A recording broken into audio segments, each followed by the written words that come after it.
지금까지 우리는 기체와 액체의 특성에 대해 살펴보았습니다. 그렇다면 이제는 고체에 대해 알아볼 차례입니다. 고체는 기체나 액체와는 다르게 구성 입자가 자유롭게 움직이지 못합니다. 즉, 입자가 병진 운동을 하지 않고 제자리에서 진동만 하기 때문에 일정한 모양과 부피를 유지할 수 있다는 거죠. 이러한 고체는 크게 두 가지 종류로 구분할 수 있습니다. 먼저 결정성 고체입니다. 결정성 고체는 그 구성 입자가 배열이 규칙적으로 되어 있으며 모양은 일정하게 유지될 수 있고, 따라서 녹는 점도 일정하게 유지되는 그러한 고체를 의미합니다. 반면 비결정성 고체 같은 경우는 구성 입자의 배열이 불규칙적이고, 따라서 모양도 일정하지 않고 녹는 점도 일정하지 않다는 특징을 가지고 있습니다. 결정성 고체의 예로는 다이아몬드나 염화나트륨, 즉 소금과 같은 것들이 있고, 비결정성 고체의 경우 예로는 유리와 혹은 플라스틱 등이 있습니다. 결정성 고체에 대해서 좀 더 자세히 살펴보겠습니다. 결정성 고체는 그 결정을 구성하는 입자의 종류에 따라서 크게 네 가지로 구분할 수 있는데요. 먼저 분자 결정입니다. 분자 결정은 구성 입자가 분자이고, 이 분자가 규칙적으로 배열되어 형성된 결정입니다. 이 결정에서 중요한 점은 구성 입자인 분자 간 작용하는 힘이 분자 간 힘이라는 겁니다. 예를 들어 물 분자가 이루는 얼음을 살펴보겠습니다.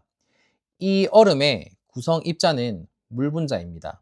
그리고 물 분자 간 작용하는, 즉 구성 입자 간 작용하는 힘은 분자 간 힘 중에서도 특별히 수소 결합이라고 할 수 있을 겁니다. 이와 비슷하게 이산화탄소나 혹은 요오드도 분자 결정의 대표적인 예입니다. 다음은 원자 결정입니다. 원자 결정은 구성 입자가 원자입니다. 이 원자가 규칙적으로 배열되어 형성된 결정이라 볼 수 있다는 거죠. 이 결정에서 원자 간에는 공유 결합으로 묶여 있습니다. 즉, 구성 입자 간 작용하는 힘이 공유 결합이라는 거죠. 대표적인 원자 결정으로는 다이아몬드가 있습니다. 다이아몬드는 탄소 원자가 구성 입자이고, 인접한 다른 탄소 원자와 공유 결합으로 묶여 있습니다. 세 번째로는 이온 결정입니다. 이온 결정은 양이온과 음이온 사이에 정전기적 인력으로 결합하여 형성된 결정입니다. 이 결합을 이온 결합이라고 부릅니다. 가장 대표적인 예로 소금, 즉 염화나트륨을 살펴보겠습니다.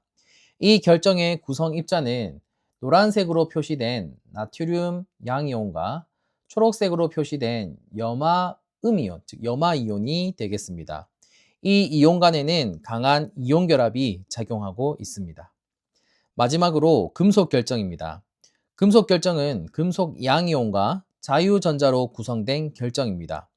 금속 원자들 사이에는 금속 결합이 작용하여 구조가 형성됩니다. 예를 들어 칼륨의 결정 구조를 살펴보겠습니다.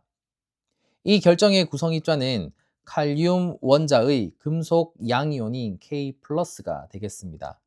표시되지 않았지만 이 칼륨 양이온 사이에는 자유롭게 돌아다니고 있는 자유전자가 존재하며, 이 칼륨 양이온과 자유전자 사이에 정전기적 인력, 즉 금속 결합을 형성하고, 이와 같은 방식을 통해서 금속 결정을 형성하게 된다는 겁니다. 구리나 알루미늄 등도 모두 금속 결정을 형성한다고 볼 수 있습니다.